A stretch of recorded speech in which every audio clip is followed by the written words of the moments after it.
Do Evangelho. A gente está comentando aqui, né, acerca de patrões de salário, né? Aí os irmãos disseram que se for um pastor trabalhador, tem direito. Se for preguiçoso, não tem direito não. Né? Pastor que só bate o ponto e vai embora, não tem direito não. Mas se for um pastor dedicado, que almoça na casa dos irmãos, né? Faça visita ao lar.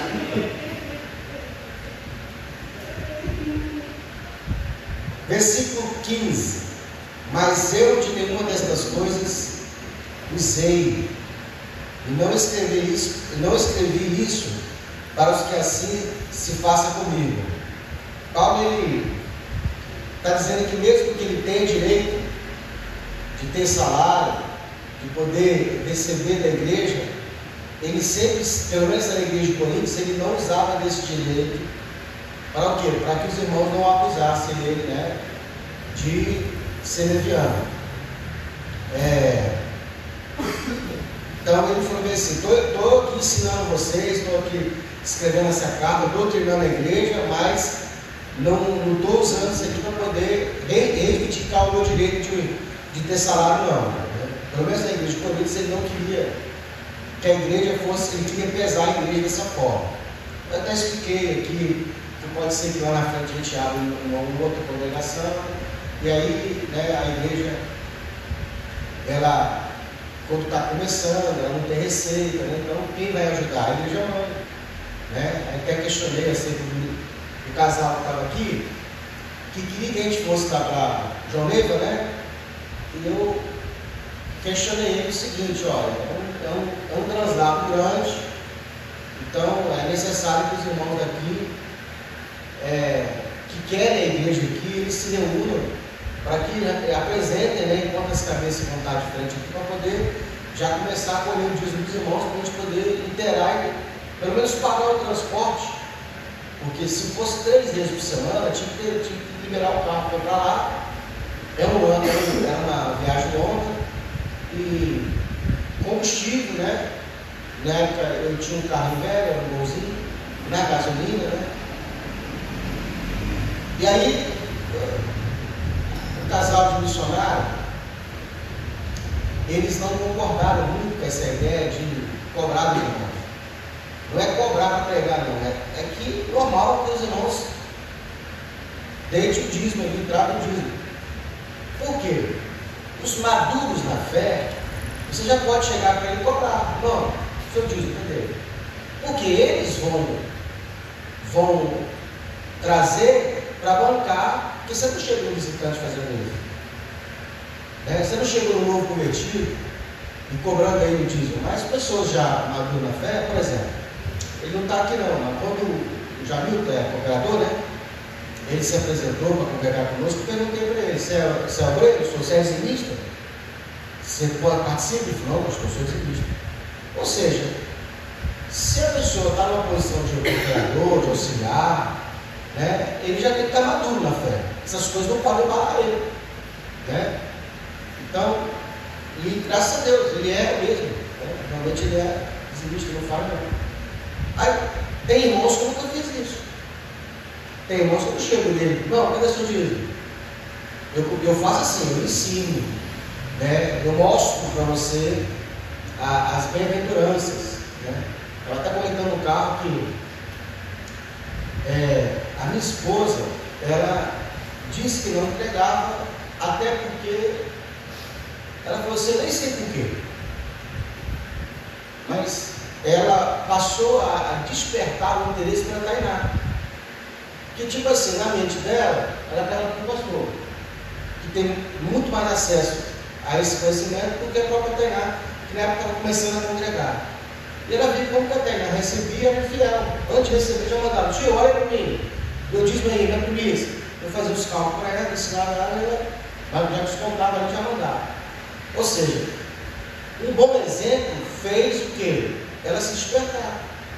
E aí, ela começou então a pedir para eu ensinar para ela. Comecei a ensinar para ela como que tira a premissa, como que tira o dízimo.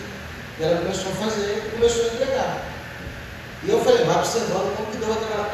É assim, impressionante. A empresa dela tinha cessado a hora extra. Tinha parado de fazer. Não tinha condições, não tinha serviço. Foi só ela começar a fazer as primícias que a empresa dela começou a chamar para fazer hora extra. Ao ponto da empresa demitir um turno, porque esse turno ele não estava dando conta do serviço. Eram pessoas contratadas, né? E que eles estavam ensinando para poder aumentar, para dar conta da produção. Esse turno não estava dando conta, eles eram novos, eles não pegavam o esquema.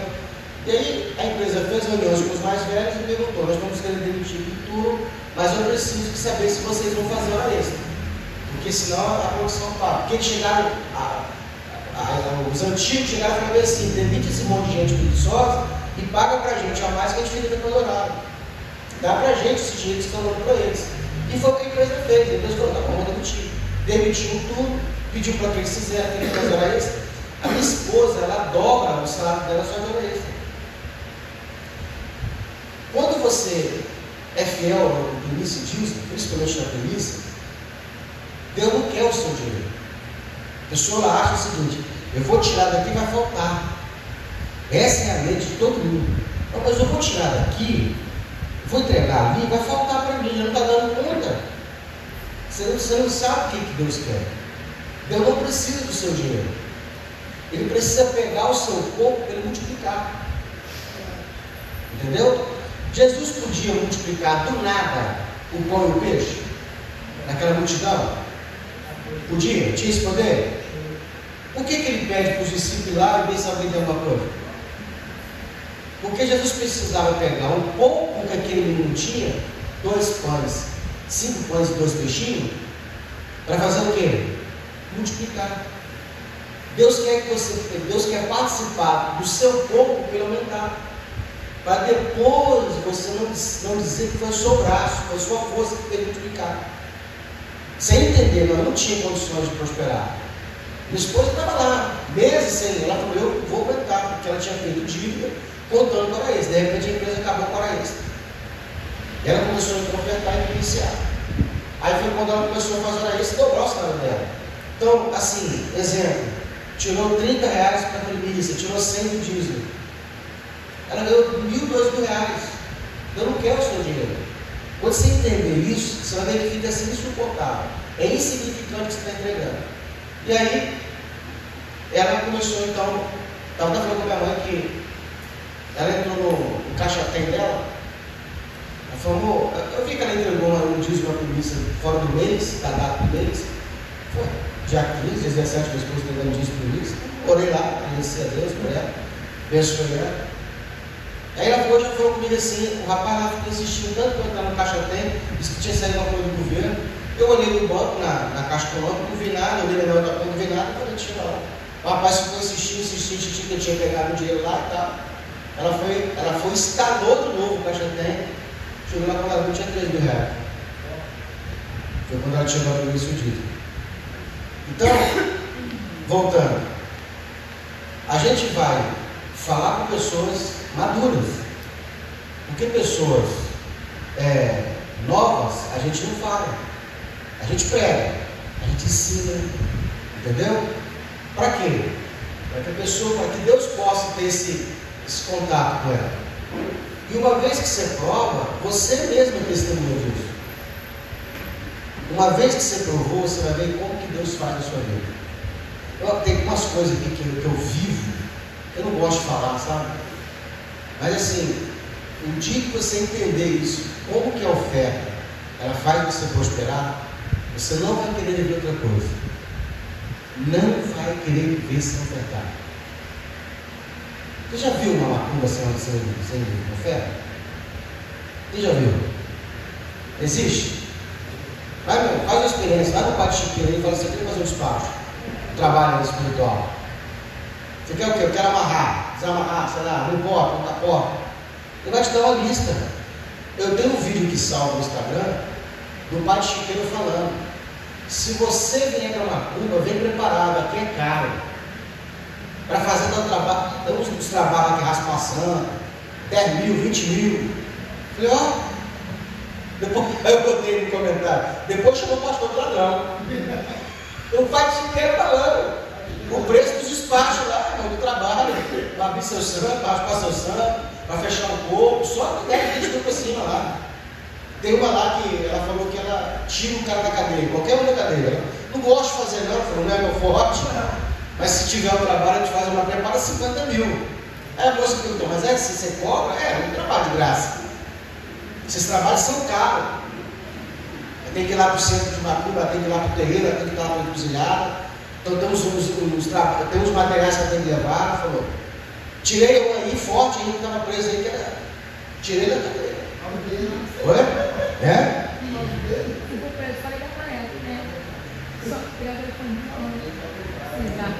Então, Paulo está usando aqui, está ensinando a igreja de Coríntios, que ele tem direito de comer do sagrado, porém não queriam fazer.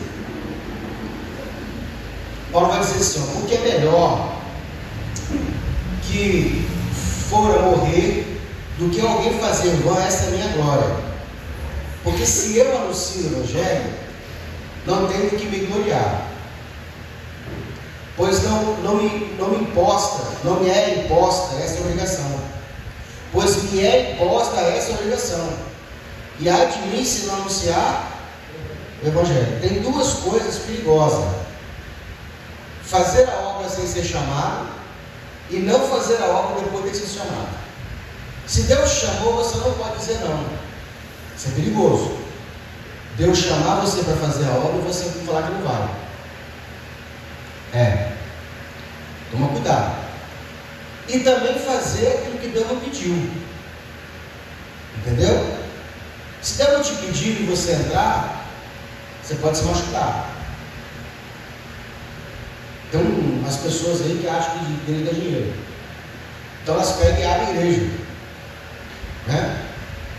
E depois o tempo fecha, quebrar, porque isso aqui, se você não tiver a missão, não tiver a direção de Deus, você quebra, gasta muito dinheiro e não volta não. Perigoso.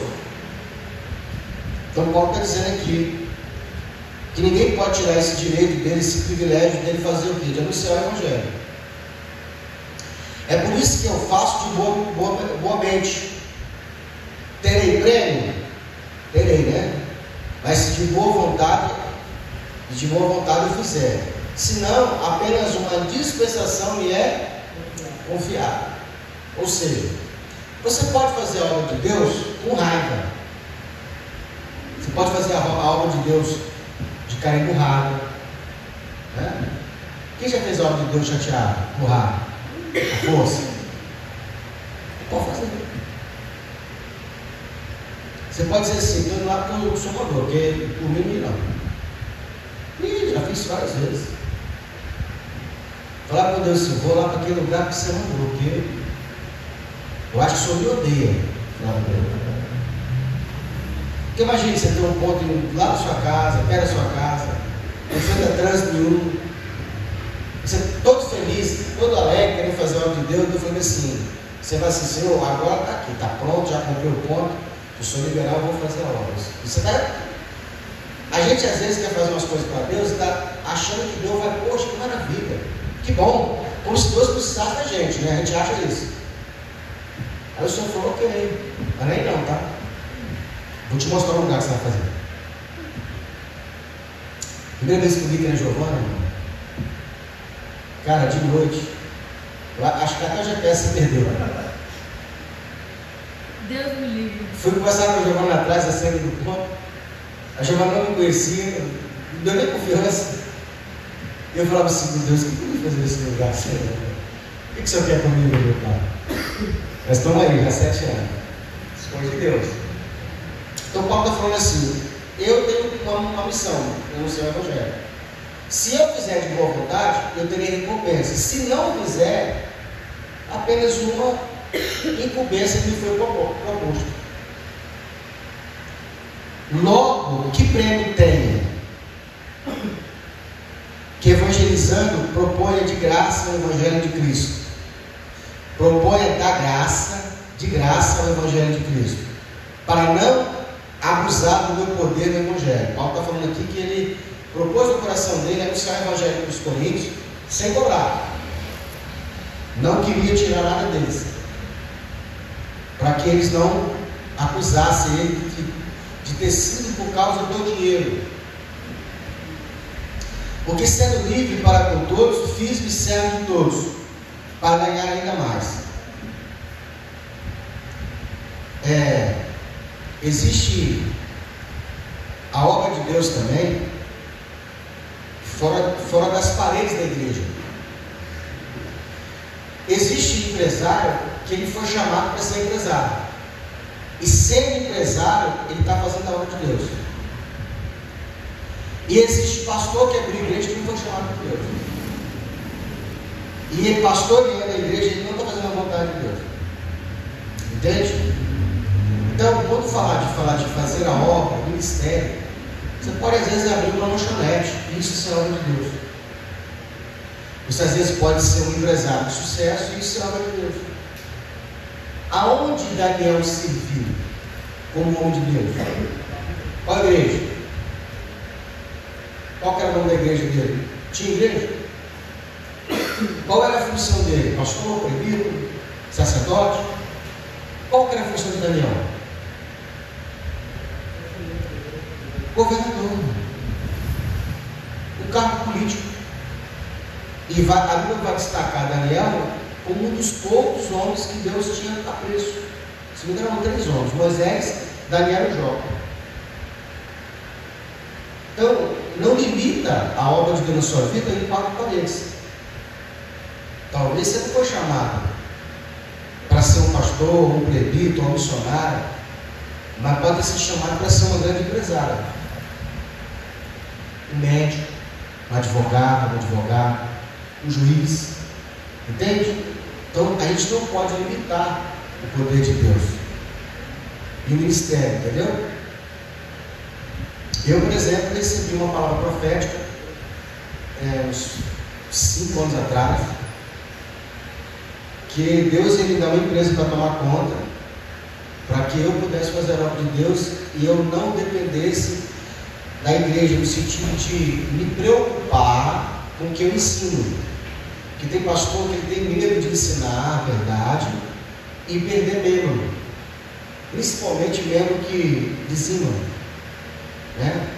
Tem dízimo de 10 mil, tem igreja que tem membro que dizima 10 mil, 20 mil, e às vezes o ponto custa 30 mil aluguel, 40 mil.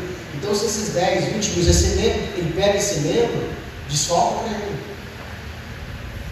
Então, às vezes ele não prega a verdade por medo dele pregar a verdade e o membro ir embora. Tem membro que vai. Então, lá no evento que eu fui, nós recebemos a profeta. Não foi só não, foram vários pastores que receberam essa profecia, essa palavra profética, que Deus está dando a gente condições financeiras através de empresa, para que a palavra de Deus ela não ficasse presa. E eu nunca vi uma palavra profética se cumprir tão rápido quanto essa. Quando eu fui para lá, eu era motoboy. Entende? E hoje Deus me deu uma empresa que tem cada vez mais, está crescendo cada vez mais. Então, isso é ministério. E eu sei que eu estou fazendo a obra de Deus, porque ali eu estou provendo recurso para pai de família. É que eu ensino vocês aqui. Deus pode te usar para ser resposta de oração para uma pessoa. Entende? Você pode ser a resposta de oração para uma pessoa. Você pode estar sendo a mão que abençoa alguém. Então, fique atento ao que Deus está falando. Logo que prêmio tem, versículo 18, que evangelizando propõe de graça o Evangelho de Cristo, para não abusar do meu poder do Evangelho. Porque sendo livre para convosco, fiz-me servo de todos, para ganhar ainda mais. Eu fiz-me como judeu para os judeus, para ganhar os judeus, para os que estão debaixo da lei, como se estivesse debaixo da lei, para ganhar os que estão debaixo da lei. De vez em quando Deus salva, Deus chama uma pessoa da Cracolândia, um traficante. Por quê? Porque eles são testemunha de que Deus pode fazer Imagina uma pessoa que usa droga. Como é que você vai pregar para ela se você nunca usou? Mas uma pessoa que já foi drogada, foi liberta, tem mais força, tem mais experiência, tem mais linguajar, tem um cheiro, né, para falar. Porque ele entende o que está passando, e vai dar para ele os caminhos. Da mesma forma, prostitutas são salvas para pregar para outras prostitutas. Porque a ferida que você tem, se Deus cicatrizar ela, vira cura para outra. Você entende isso? Às vezes você está passando por coisa que você não entende porque está passando por aquilo. É Deus te moldando você para poder curar outras pessoas. Porque você vai olhar e vai falar assim: não, eu vou fazer isso aí. Não, para ficar tranquilo, eu sei como é que isso funciona. É por isso que eu discordo um pouco da questão do padre.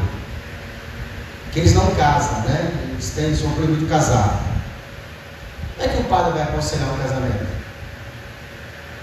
Não tem experiência, não é casado, não tem esposa, né? Não tem como você de fora dar palpite. Não sente o calor do corpo. Então, é assim, umas coisas meio estranhas. E é por isso que a Bíblia ela veta sacerdote não ser casado. Entende? Tem como um pastor solteiro. Paulo fala que aos diáconos, bispos, eles sejam marido de uma só mulher. Não pode ser solteiro.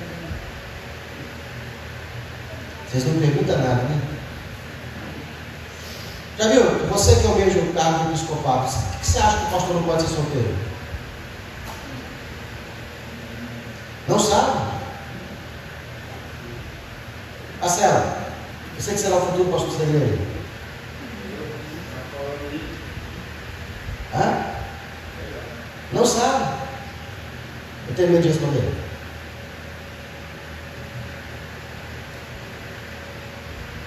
Se você pergunta isso, Brás, e aí?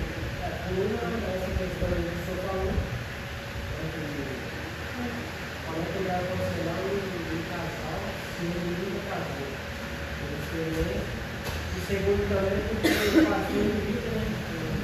Diretamente do governo, separado, e tal. Pegou a deixa, tá vendo? Se o camarada tiver muita fraqueza, acaba se Irmão, é um laço. Pastor solteiro. Tem irmãos recebendo no nosso meio. Pois é, o senhor não perguntou, quase não poder. De telefone. Não pode, porque hoje em dia, se parar para reparar, não todos, é claro, mas tem pastor que casados já vai fazer o que puder, quanto mais solteiro. E as irmãs de fora, algumas de Isabel que não se toca, é um grupo que, sabe, imagina sem estar casado. É um desafio. Você imagina o cara solteiro, você quantos dias sem ter relação? Está ali mordendo, né? Você tira do óleo. Aí chega a irmã para pedir aconselhamento e pedem. E fala mal do marido. Tem uns que mentem. Não gosto. Não. Aí cai com o permito. Não gosta de sexo, não, cai com o permito. Acho que você gostasse. Então, eu acho que tal do gabinete é perigoso. A gente não tem gabinete aqui, a igreja é pequena ainda, mas o dia que tiver, tem que ser acompanhado por uma irmã. Sozinho não. Por isso que tem que ter umas irmãs de Deus aí para poder acompanhar a senhora de idade, a minha mãe, a minha avó. Mano, me acompanha aqui, por gentileza. A irmã vai conversar comigo aqui. Não pode, sozinho tá não. Casal, a esposa e o marido junto. Tá, talvez a minha esposa acompanhe a gente. Ela não pode, a Giovana já participou de aconselhamento. Não pode, sozinho não pode. Tem igreja que foi denunciado o pastor conversando com a irmã no carro. Ambiente, irmão, ambiente não é para isso não. Então a Bíblia não veta. A Bíblia veta, não é bom, não é aconselhável. Para aquilo que? Ainda hoje eu estava vendo um vídeo a respeito disso aí. De uma irmã que se disse irmã, revoltada porque o irmão passou no ponto e não deu carona para ela do carro. E aí ela mandou áudio, outra irmã se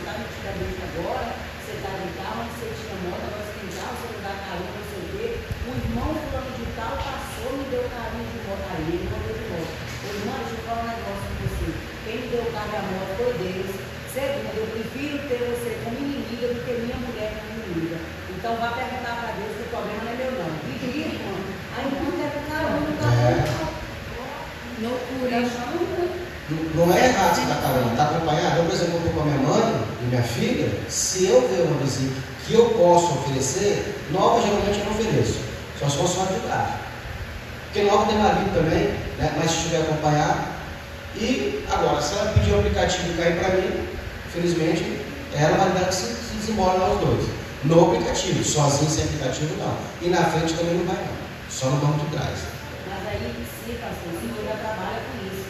Agora você imagina um casado, porque eu falo assim, tá certo, não. Eu dou meu exemplo, igual ele, não dá carona para a mulher, e muito menos eu também pegar carona com o vizinho ou com o irmão da igreja, eu também não pego, porque eu não acho certo. Imagina, uma lá na garupa da mão do irmão, na garupa do irmão, eu não pego dos meus cunhados, que são meus irmãos, quanto mais irmão ou amigo ou vizinho. A gente tem que se tocar também. Não pode dar esse nome, não. Não é isso? Então, é por isso que tem igreja, por exemplo, que às vezes tem umas normas que a gente às vezes fica achando errado. Né? A Deus Amor, por exemplo, é lá do A e lá do B. As irmãs de um lado, os irmãos do outro. Né? Eu participei de uma igreja, aqui a gente se cumprimenta, a gente se abraça, né? Lá não, era assim, os irmãos abraçam os irmãos, as irmãs abraçam as irmãs. Márcio pegava na mão e dava para de Senhor. Negócio de abraço, irmão, dava não. Entendeu? E eu vim de uma igreja, logo depois disso, passei por uma igreja onde tinha essa comunhão que tem aqui. E a minha esposa também. Entendeu? Eu falei assim, não pode ser negócio de muito abraço, não. Entendeu? Mas assim, tudo é puro para os que são puros. O problema é para os que não são puros, né? Mas. Não é?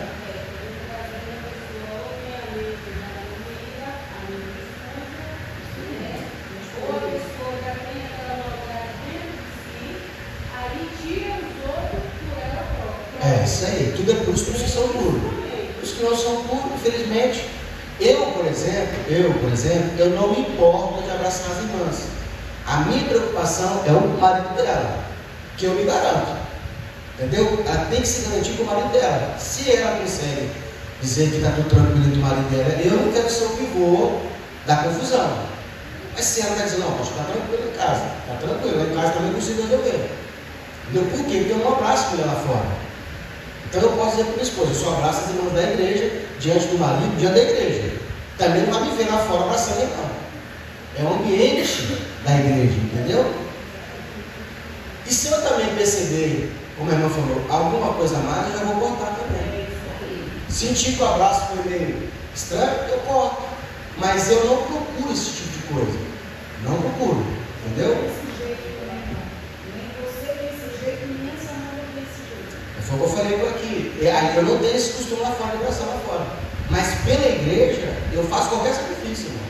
Para mim não perder a igreja, para mim ser agradável para a igreja, eu faço qualquer sacrifício, porque eu me garanto. Como eu tenho 27 anos de casado, uma história de nunca traição, eu acho que eu tenho um crédito com ela, não tem não? Eu posso dizer para ela, toma conta. No dia que teve uma coisa, meu celular, você pode pegar. Eu falei, tá aqui. E eu converso com a mulher.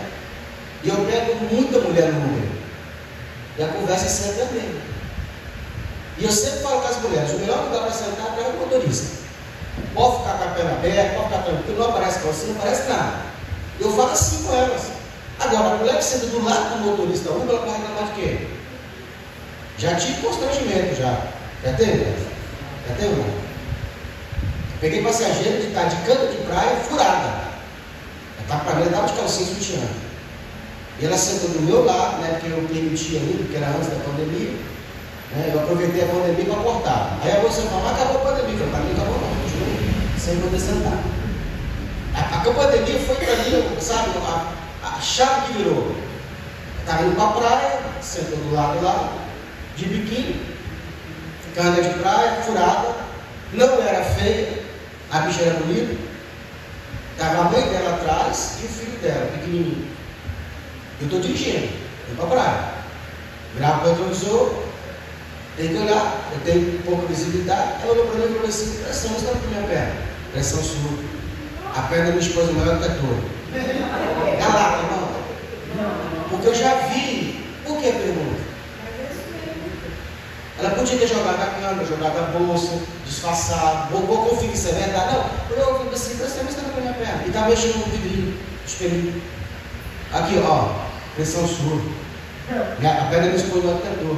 Nossa, isso é um cavalo, hein, Fran? Você está lá atrás, filho. Está no lugar errado. Ah, inclusive até me atrapalhando, filho. Eu tentei lá com o professor. Tem muito povo que bota o negócio na frente assim, virado.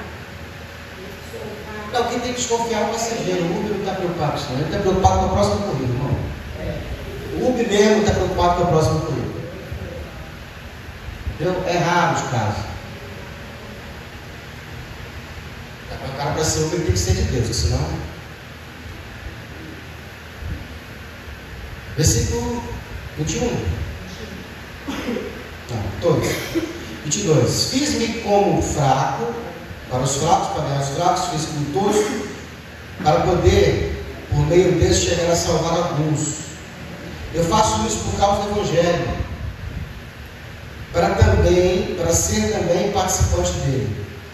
Não sabeis vós que os que correm no estádio, todos na verdade correm, mas um só leva o prêmio? Correi de tal maneira que alcanceis. Todo aquele que luta, de tudo se abstém. Eles o fazem para alcançar uma coroa corruptível. Nós, porém, uma coroa incorruptível. Quem percebeu que Paulo está falando, ele já está mudando a fala dele, entrando num caminho meio de obra. Ele está falando de correr, ele está falando de se abster, ele está falando de coroa, ele está falando de prêmio. Quem percebeu? Quando você estiver lendo a Bíblia, e você vê que de repente ele começou a mudar e falar de obra, de prêmio, de esforço. Ó, o atleta, quando está competindo, ele se abstém, ele entra na dieta. Atleta, ele entra na dieta, ele não sai comendo qualquer coisa, ele coloca o corpo dele em disciplina. Quando o Paulo está entrando por esse caminho, ele está falando de quê? De galardão. Aqui já não envolve mais salvação, está envolvendo o quê? Obra. Obra envolve o quê? Mérito, reino. Então, aqui, em momento nenhum que ele falar de perda, está envolvendo a salvação. Então, é importante que você tenha, quando você estiver lendo a Bíblia, você perceba isso. Para você não pegar um versículo e achar que aquele versículo está falando de salvação. Uma vez que você entende, salvação não perde. Mas aqui está falando, pastor, de perda. É reino, é galardão. O galardão, ele perde. Então, você pode ter lá uma 50 estrelinhas que se fez a obra para ilustrar, né, o galardão. Você pode ter 50 estrelinhas na sua coroa. De repente você deixou a desejar, fez corpo mole e perdeu uma estrelinha, porque perde. Entende? Você tinha obra para receber prêmio, mas você deixou de fazer alguma coisa, então você teve perda. Então, colocando na balança, você está devendo. Vai descontar o que você tem e vai te dar, ó, você fez aqui uma obra aqui que foi maravilhosa, então você vai receber um galardão, mas você não fez isso. Então ele tira um pouco do galardão. Tem muito disso. Entendeu? Por exemplo, Saul, ele foi o primeiro rei a ser ungido. E ele vai começar bem. Só que no meio do caminho ele vai desviar o foco. Aí eu te pergunto, Deus tirou dele o reinado? Tirou. Deu para quem? Para Davi. Só que você vai ver que Saul, ele governou 40 anos. E na hora que Deus levantou Davi, não tirou ele do cargo. E Davi ainda ficou 20 anos fugindo, enquanto Saul era rei. Aí você fala assim, mas vem cá, ele perdeu ou não perdeu? Perdeu. Ele perdeu o direito de passar para o filho a coroa. Os filhos não herdaram o reino. Está entendendo? Quem herdou foi quem? Outro, Davi. Deus tira o reino de Saul, da família de Saul, e passa para Davi. Dali por diante, Davi vai ser quem? Vai ser o sucessor do reino. E os filhos de Davi vão ser reis. Então vai entendendo que é dessa forma que Deus faz. Deus vai te coroar por um lado e vai te tirar de outro lado. Por ter sido fiel, prêmio. Por não ter sido tão fiel, perda. E aí bota na balança. Então o ideal é que você faça o quê? Faça hora extra. Para poder compensar os dias que você não trabalhou direito. Não é assim que você faz? A empresa fala assim, você está devendo hora na empresa, tá? Vai fazendo um pouquinho de hora extra, aí todo dia fica um pouquinho a mais, você pode pagar as suas horas que você for no débito. Tem funcionário que às vezes ele precisa chegar mais tarde, ele fala para o patrão, eu vou chegar mais tarde, mas depois eu pago, fico um pouquinho mais tarde. Não é assim? Eu falto hoje, mas no dia eu venho, então nas minhas férias eu pago. Quando eu tirar 30 dias, eu tiro 20, pago 10. Isso é o quê? Compensar. Com Deus também pode fazer a mesma coisa. Fala assim, Senhor, eu dei uns anos aí me afastado, aproveitei bastante tempo lá fora, eu quero pagar meu tempo aí. Você pode pagar. Você só não pode pagar a salvação. Mas o reino, você pode compensar.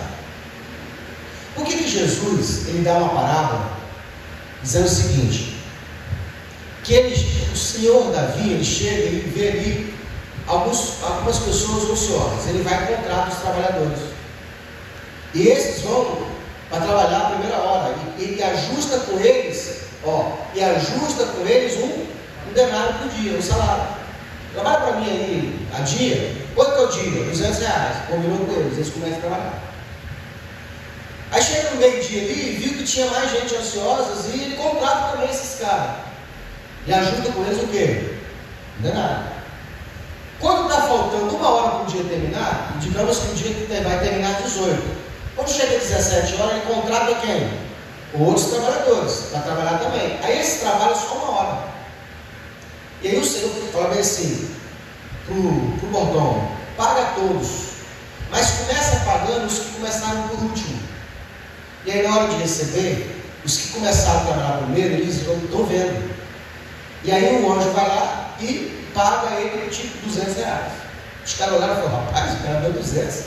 Você ficou uma hora, aí o cara vai começar a contar. Fiquei 12, vou receber 2.000. E aí quando vai receber, recebe também 200. Aí você fica com raiva. Mas isso aqui é injusto. Injusto por quê? Não, porque nós ficamos 12 horas. A resposta do Senhor é a seguinte: é mal aos teus olhos, porque eu quero fazer com o meu dinheiro, eu quis dar para esse também 200. Mas a moral dessa passagem é a seguinte: por que ele teve que contratar o cara faltando uma hora? Porque os primeiros não fizeram direito. Porque se eles tivessem produzido, não precisaria contratar mais gente na última hora. Quem já bateu uma laje, irmão, na sua casa? Quem já bateu laje? Imagine que 5 horas da manhã está todo mundo lá para pegar a laje. Imagine que é 4 horas da tarde que terminar a laje. Você tem que fazer o quê? Irmão, já aconteceu isso lá. E outra coisa, que eu bater laje, não dá comida para o cara antes não, tá? Se você der comida para o cara antes de ele bater a laje, acabou a laje. Acabou. Dá cachaça, dá cerveja. Vai contratar rico, o cara não contrata crente não. O crente não vira massa não. Irmão, nós vamos bater uma laje. Chamamos lá os caras que viram, os caras que traçam e os caras que carregam. A laje era grande, meu tio inventa de servir, dá um mocotó para os caras 11 horas da manhã. E a laje estava pela metade. Acabou, irmão. Aí ele tem que sair com o carro e ir atrás de um monte de gente para acabar pela laje. Que não tinha, os caras não inventaram nada. Você fez o tal do mocotó, do tropeiro, da feijoada, não dá. Dá um pedaço de pão, dá um café, deixa o cara com fome, irmão. Fala, acabar ali, está pronta já a comida, hein? O que Jesus está mostrando para nós? Só foi necessário contratar mais gente à última hora, porque os que foram contratados primeiro não fizeram um pouco mole. Isso está falando da igreja. A igreja está passando por isso. Os que vieram primeiro não fizeram o trabalho direito. Então Deus está tentando chamar a gente de fora para trabalhar só uma hora, que vão receber o quê? A mesma recompensa. Então vamos lá.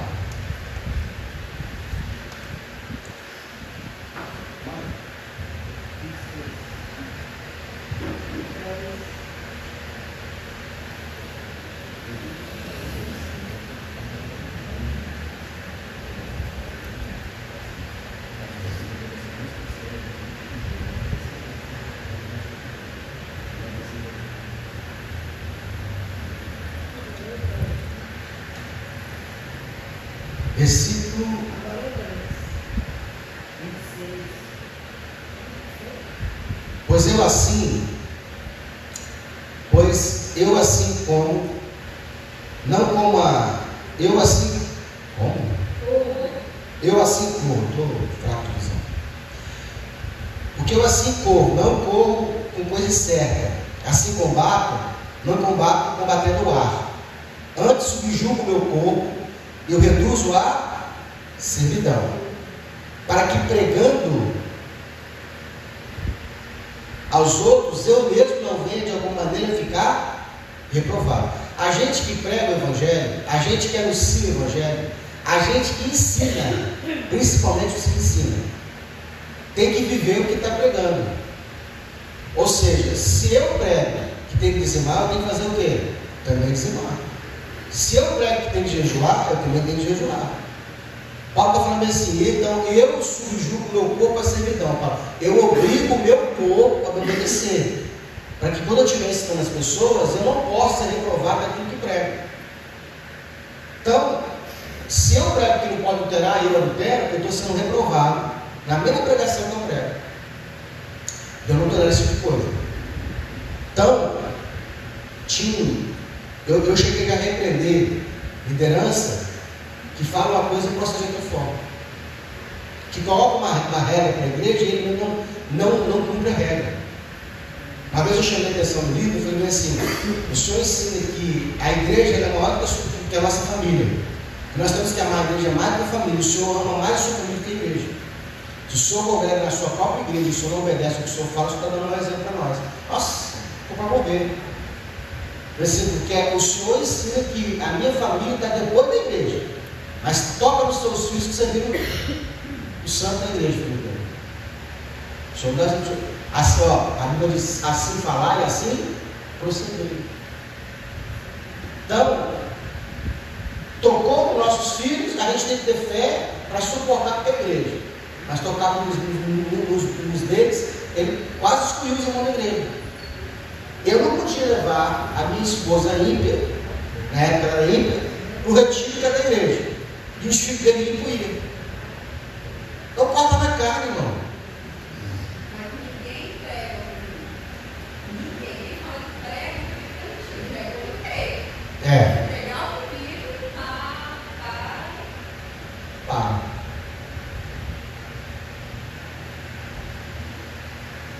Ele prega que é conveniente, que é bonito, que é aparência de santo. Entendeu?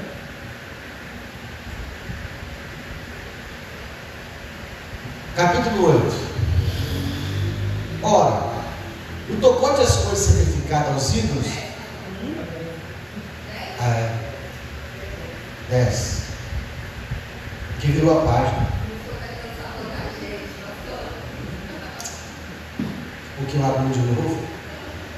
Ora, irmãos, não quero que ignoreis que os nossos pais estiveram todos debaixo da nuvem, e todos passaram pelo mar. Que nuvem é essa, igreja?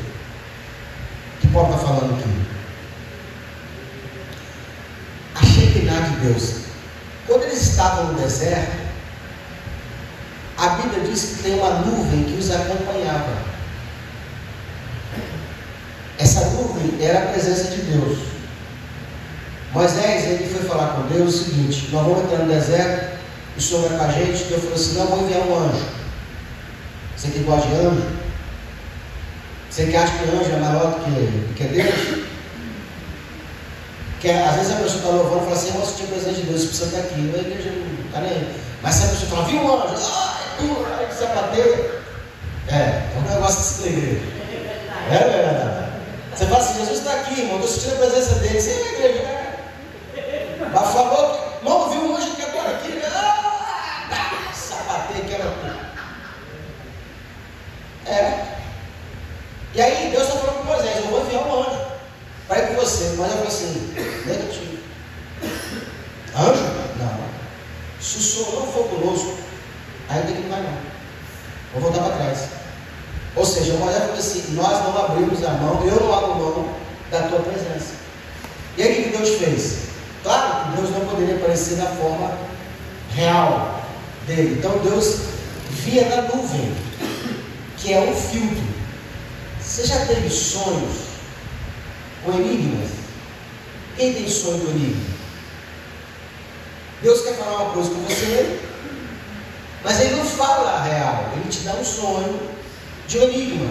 Você sonha com caminhão, você sonha com ônibus, você sonha com mudança, né? Deus não fala claramente, Deus dá um enigma. Já viu isso? E você fica assim, meu Deus, eu tive um sonho assim, olha o sonho do faraó. Sonho com a espiga, uma espiga gorda, outra murcha, a vaca gorda. Por que essas coisas? Isso são enigmas. É Deus descendo do nosso nível para falar conosco. Então Ele usa coisas que você é familiar para te revelar um segredo. Entendeu? Então, Deus desceu na nuvem, que era o filtro, que eles olhavam para a nuvem. Essa nuvem, ao mesmo tempo que de dia protegia eles do sol, imagine, sol de 50 graus, sem sombra. E aqui de vez em quando você corre para dentro de casa, você corre para debaixo de uma árvore, você corre para a sombra do poste, do pé, é deserto, não tem sombra. 50 graus. Irmão, aqui dá 35 graus, você já está quase gritando. Lá é 50 graus, 60 graus no deserto. Então essa nuvem, ela servia como uma proteção contra o calor. Só que engraçado, de noite é 50 também, menos. A temperatura cai drasticamente. Aí essa nuvem se transformava numa coluna de fogo, uma tocha, que ficava no meio do arraial para poder esquentá-los. De dia, ar-condicionado, de noite, aquecedor. Era a presença de Deus. Só que acontece, quando esse povo sai do Egito, eles vão entrar vão sair, vão fugir, eles passam pelo Mar Vermelho. E a Bíblia diz que eles foram batizados pelas águas, porque batismo é passar pelas águas. Entendeu? Entrar e sair. O que é batismo? Entrar e sair das águas. Tem como batizar por aspersão? Por água na cabeça? Tem? Se for uma cachoeira, né? Ó, água na cabeça. O que você vai no rio para você mergulhar? Tem como batizar por aspersão, que é água na cabeça? Tem. Se você passar pela cachoeira, você vai entrar e vai sair. A água tem que cobrir você todo. Então eles estão dando Moisés está dizendo o seguinte: o povo todo passou no Mar Vermelho, foram batizados. Só que esse povo, eles vão morrer no deserto. 40 anos vão morrer. E vão ficar vivos os filhos que nasceram no deserto. Esses filhos nasceram no deserto, certo? Os únicos que saíram do Egito e entraram na terra de Canaã foram Josué e Caleb. Até Moisés morreu. Então, esses meninos precisavam ser batizados, certo? E eles vão ser batizados nas nuvens. A nuvem desce e cobre todos eles. Então, suave. Deus batizou esse povo no deserto. Depois eles nasceram mais gente. Aí o que aconteceu? Josué vai batizar eles no Rio Jordão. Entende? Então, versículo 2: e todos foram batizados em Moisés, na nuvem e no mar. Em Moisés, Mar Vermelho. Na nuvem, no deserto. E no mar, em Josué. E todos comeram do mesmo manjar espiritual, o maná. E beberam todos de uma mesma bebida espiritual. Agora vocês vão ficar besta agora, né? Porque bebiam de uma pedra espiritual que os seguia, e a pedra era Cristo. Tinha uma pedra no deserto que acompanhou eles durante 40 anos. É por onde eles bebiam água. E essa pedra era Cristo. O que é isso aqui, pastor? Ceia. Manjar e bebida. A pedra seguia, andava junto com eles. Paulo está dizendo, essa pedra era Cristo.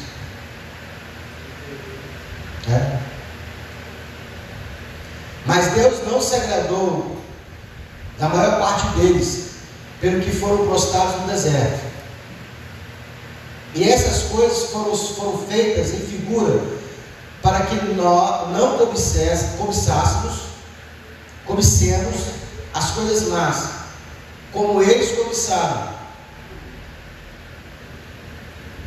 Não vos façais, pois, idólatras, como algum deles, conforme está escrito: o povo assentou a comer e a beber, e levantou para se folgar, descansar. Havia outra coisa interessante no deserto. A nuvem que os seguia também era para eles como uma direção. Quando a nuvem parava, eles tinham que montar acampamento.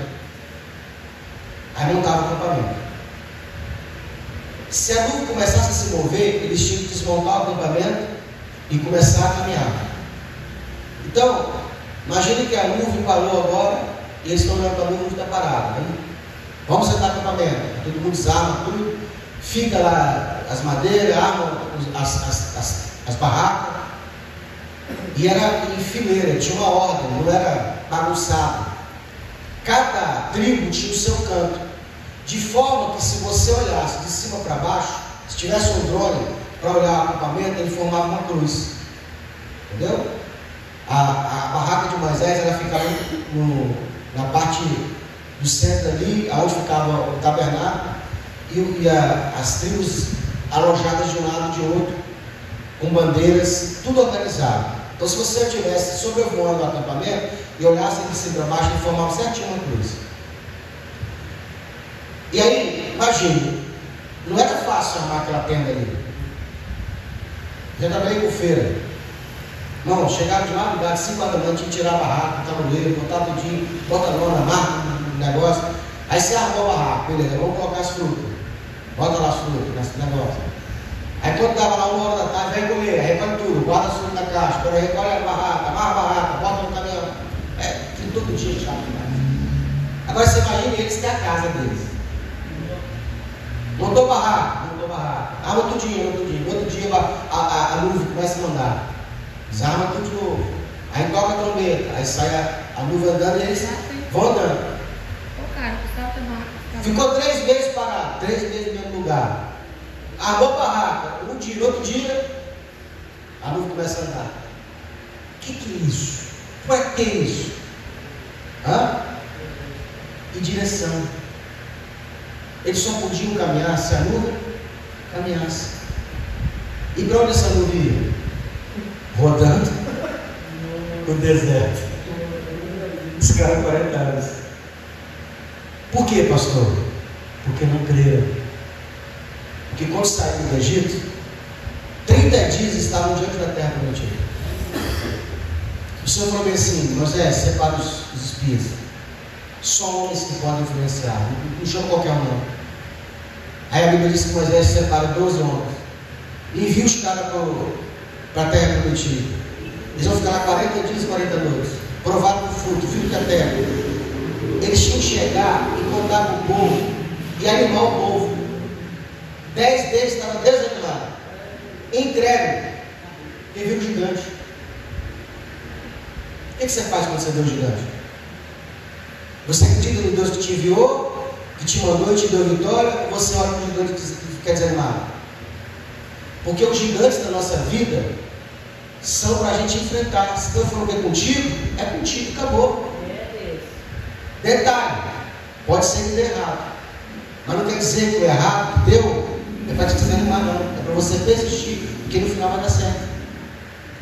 Aí os 10 jogou para todo mundo e falou assim: ó, tem fruta lá? Tem uva? Das melhores. E terra? Das boas. E a terra é boa? Mano, é um jardim do Éden. Mas e aí? A gente vai, o povo animou. Quando eles viram que o povo animou, ele falou assim: ó, não se anima não.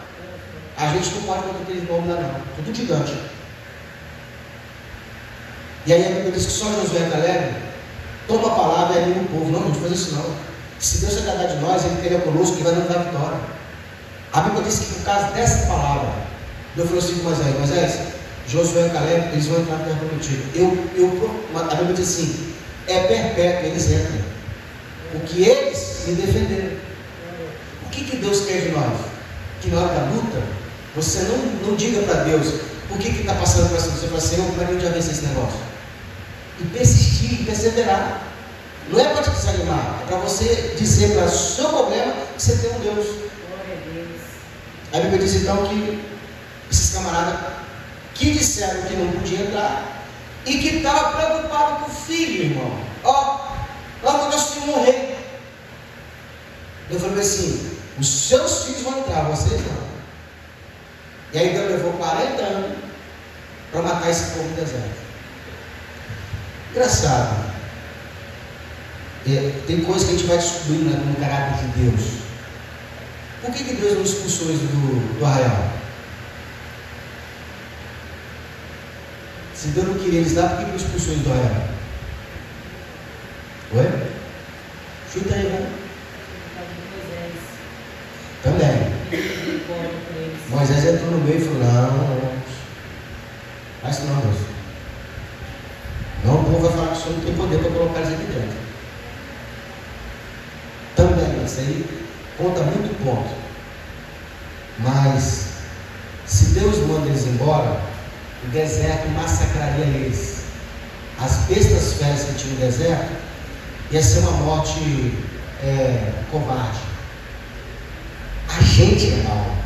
A gente, quando alguém faz mal para a gente quer cortar a ferida e colocar sal e botar no sol, arder. A gente não quer só tirar o pescoço, a gente quer que a pessoa sofra antes de perder o pescoço. Porque a gente é mal. Entendeu? Tem um filme na Netflix que ele fala muito bem disso aí. É um filme de um cara que ele teve a família estuprada diante dos olhos dele. E ele espera 10 anos para fazer justiça e pega os caras tudinho que fez mal para a família dele. Então ele colocou o cara amarrado, olhando no espelho, e ele coloca cada parte do meio e o cara assistindo. Eu falei, isso que eu gosto, é isso que é justiça. Os nossos olhos, é isso que é justiça. Você está como pipoca, fala assim, isso aí, detenta. Mas Deus não é assim. Deus, ele não faz covardia. Deus não aceita que você, por mais que seja um animal que te fez o mal, mata, acabou. Não corta os membros do bichinho para o bichinho sofrer. Deus não aceita que uma pessoa ela sofra. Você tem uma ideia? Por que a terra está prometida para queimar com fogo? Por que a Bíblia diz assim, e o dia do juízo está reservado ao fogo? Porque a primeira vez que Deus trouxe juízo na terra foi por água. E as pessoas que morreram afogadas, antes de morrer afogada, gritou. E no desespero da dor, morrendo afogada, choraram. E aquele choro entrou no coração de Deus. Quando acaba o dilúvio que Deus trouxe em Noé, acaba o dilúvio que Deus faz uma promessa: vou colocar meu arco no céu e eu prometo que nunca mais eu destruo a terra como um arco. Toda vez que você vê um arco-íris, arco celeste, você tem que lembrar da promessa de Deus, que Deus fez o quê? Não mata mais a humanidade com águas e dilúvio. Mas por que fogo? Porque fogo come logo, consome rápido, não dá nem tempo de brincar. Então Deus não quer a covardia. Não é que Deus não faz o juízo, mas Deus não deixa o cara fritando, entendeu? Na terra, né? Porque o inferno está aberto. Oi? Você sabe que essa turma do LGBTI, eles usam esse símbolo do arco de Deus como ofensa, né? Sabiam disso? Qual que é o símbolo do LGBT? Arco-íris. O deles é isso, tá? O deles é o arco-íris. A bandeira dos LGBT é o arco-íris. Dizendo o seguinte: a gente pode fazer o que quiser, que Deus prometeu que vai trazer um juízo. Entendeu? E como que a terra estava no dia do juízo? Como Sodoma e Gomorra. Eles estavam o quê? Homem com homem, mulher com mulher. Era uma baixaria só. Aí Deus trouxe o juízo, colocou o arco celeste. Aqui que eles carregam a bandeira, é dizendo assim: A gente pode fazer o que quiser. Deus já falou que não vai matar ninguém mais. É o símbolo. Por que tem esse símbolo da bandeira? Do arco-íris? Por causa disso aí. Tudo, irmão, todo símbolo ele traz atrás do símbolo uma ideologia. Não é à toa. Não é em vão. Para nós, no 8. E não nos prostituamos, como alguns deles, que fizeram cair um dia 23 mil. Aquele caso lá que eles estavam acampados, e aí um rei ele contrata Balaão para amaldiçoar Israel.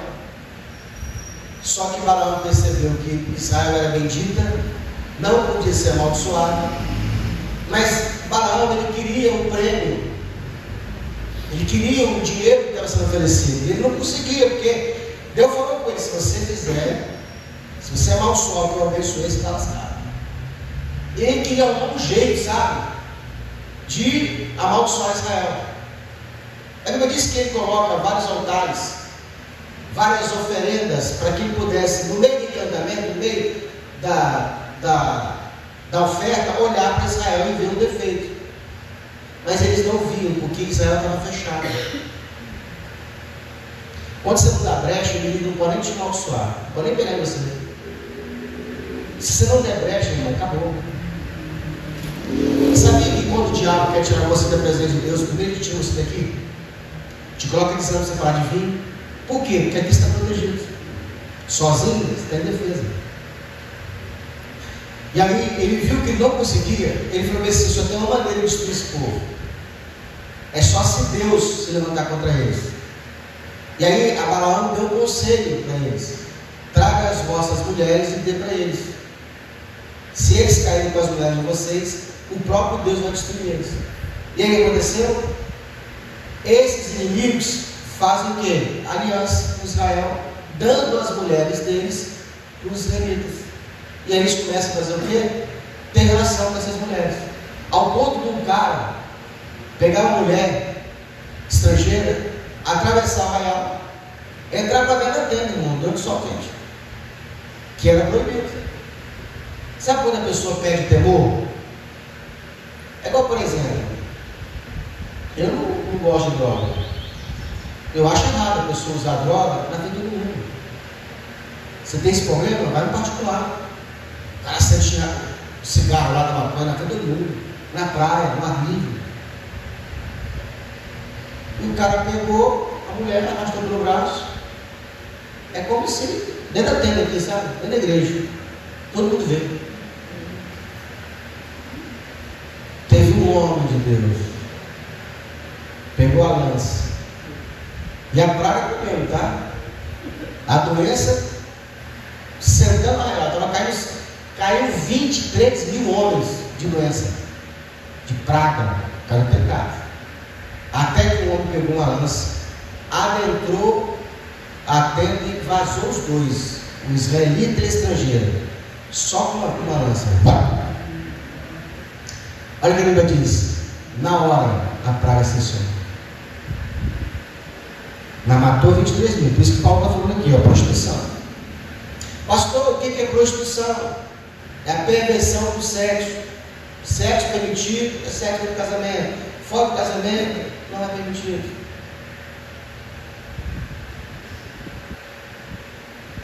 Versículo. E não tentemos